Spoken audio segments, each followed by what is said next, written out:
Our first state freshman stepped into the spotlight at Harrington Raceway recently. So let's see who made it to victory lane in their rich finals. This is the first of 2 rounds of a Delaware Standardbred Breeders' Fund Finals, each with a purse of $110,000. To start off, let's see our first state bred pacing colts and geldings in action as Primo Maschio continued to dominate in his division. They make through up the backstretch on the way towards three-quarters, stopping a Strange Brew.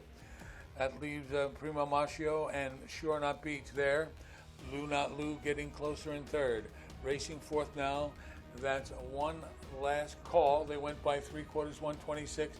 They make their way around the final turn, coming toward the top of the stretch. Primo Maschio's on top. Sure Not Beach racing second. Lou Not Lou getting closer in third. They're at the top of the stretch now, turning home.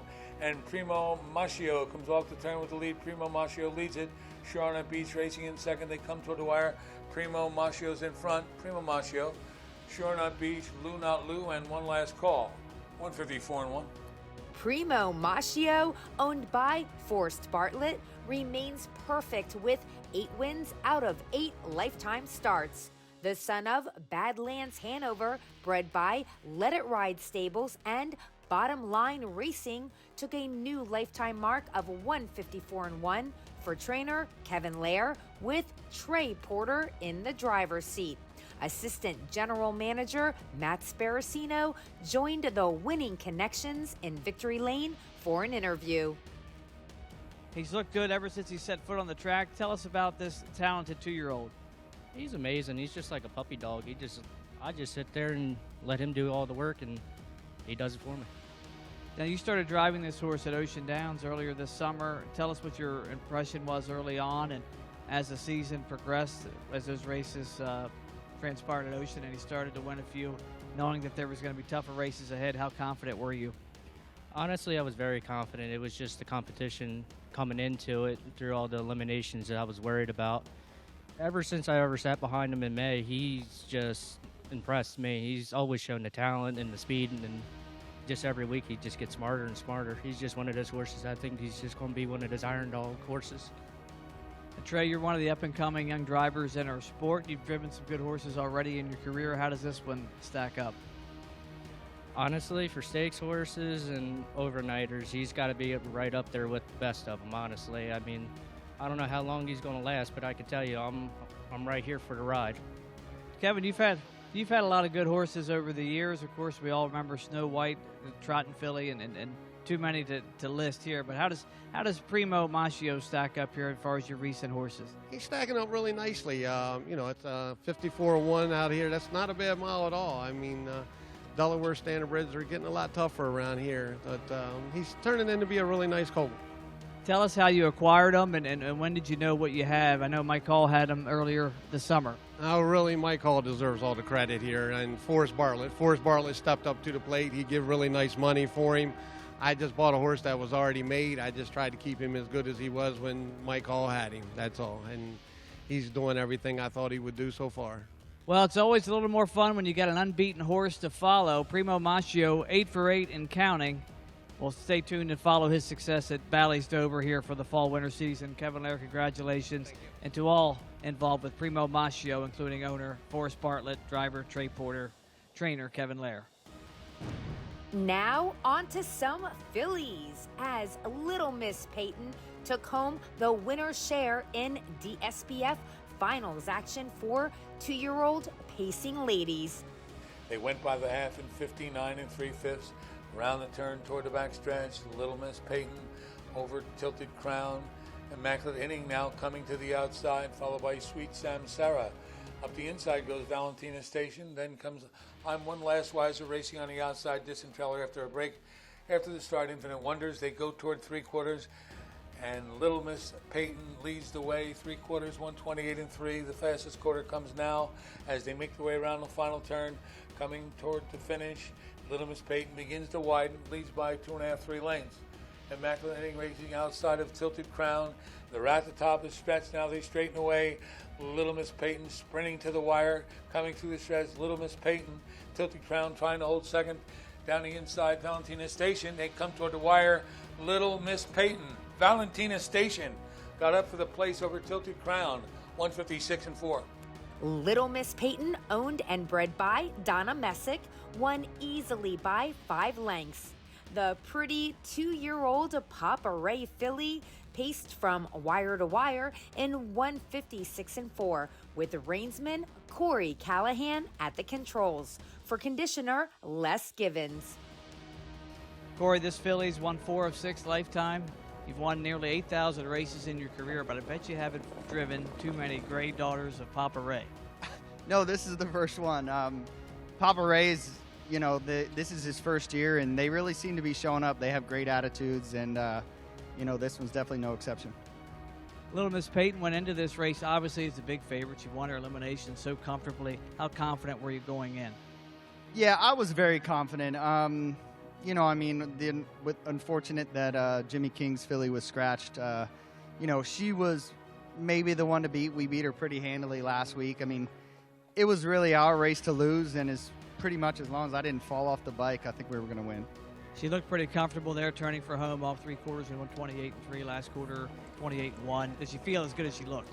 Yeah, she really does. I mean, I can't thank Les enough for, and the Messics for giving me the opportunity to drive her. It's, I think they could have sat a feedback back there and she would have won. So, I'll definitely take it. Congratulations, Corey. Les, you've had a big couple of weeks here, winning a lot of races in the Breeders' Fund eliminations, overnights. Of course, the mare, in case you didn't know, who's done so well. Tell us about Little Miss Peyton. As soon as I broke her, her gait, everything was super, and I knew she was going to be, I thought she was going to be special. Now, she was a homebred there for your owner, Donna Messick. Of course, your brother campaigned the stud. You've had a lot of good fillies through this program. How does she stack up for you? I think she's going to be one of the better ones. Misty Coast, she was nice, but this filly's, she's got a lot of abilities. She's going to be a lot better at Dover, too. Well, congratulations, Les, Team Messick, on winning the 2-year-old Pacing Filly final tonight with Little Miss Peyton. Next, we'll check out the Delaware Standardbred Breeders' Fund trotting fillies, and it was Buttoncandy crossing the wire first in her division. They went by the half in 103 3/5. They make their way over toward the backstretch. Royal Tony 2 lengths. Dropping back just a bit now was Buttoncandy, sitting in third and ready to move is Saints Design. Dropping back, Holly Lou. Lady Berg is next. They make their way toward 3 quarters and pulling away now. Peggy's Girl has gone up by 4 or 5 lengths. Make that Royal Tony's gone up by 4 or 5. They go by 3 quarters, 134-1. They're into the final turn. Royal Tony's lead is down to 2 lengths. Buttoncandy is there outside Saints Design. Might have made a break. They make their way over toward the top of the stretch now. Ready to turn for home. Here comes Buttoncandy on the outside, up after Royal Tony. They come off the Lady Berg has made up a lot of ground coming through the stretch. Buttoncandy trying to get there for Linda McDonald. They come toward the wire on the outside. Lady Berg. Linda McDonald wins it. Buttoncandy. Buttoncandy got a good trip with driver Art Stafford Jr. and took home her second win in 3 starts. Trained by Joe McDonald, the young daughter of E.L. Platinum was victorious in 204-4 for owner and breeder Linda McDonald. Linda, you've had some success, you and your husband Joe, over the years in the Breeders' Fund program with a number of different horses. Tell us about Buttoncandy. Buttoncandy has a special story. She got hurt when she was 3 weeks old, and I told the vet to put her to sleep because she just couldn't walk. And Amy Franklin, thank God, she kept working for her for 5 months, and here she is. Really started out here looking good, finishing third in the Alib, and then won the second start there pretty comfortably on the front end. What were your thoughts going into tonight's race with the rail? The rail's not a good place to have for 2-year-old even pacers, but trotters, it's really tough here. But Arthur's done a great job handling her. He doesn't rush her. She does what she wants to do, and he says she's really handy, and he didn't think making breaks would ever be a problem. So I didn't get to see the race. I just kept walking around the paddock, so I'll have to watch the replay, see how it went. Well, Linda and Joe McDonald, congratulations, winning our first of 2 finals tonight. Buttoncandy gets it done in the Filly Trot final. Finally, let's see our freshman Colt and gelding trotters with Melvin G taking home the winner's share in his rich Delaware bred final. They went by the half in 1 minute, 1/5. They head over toward the back stretch and getting away the top 2, Melvin G and Wolfpack Cheddar. Coming to the outside, and now Legend of Rock to take over third. Perfect Surprise wants to follow Legend of Rock down toward the inside. That's epicenter. They make their way toward 3/4, and Melvin G's got a 2.5 length lead. Wolfpack Cheddar there, 3/4, 130 and 2/5. They make their way into the final turn. And Melvin G continues to lead it. Right there, Wolfpack Cheddar getting closer now, Legend of Rock. Down inside is Royalty Star. Outside is Perfect Surprise, and they're at the top of the stretch now, turning for home and straightening away. And Melvin G comes off the turn with the lead. Wolfpack Cheddar swings to the outside, coming through the stretch.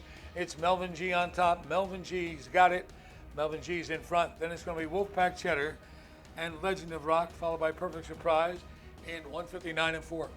Melvin G, owned by Legacy Racing of Delaware and Nanacoke Racing, was a winner in 159 and 4.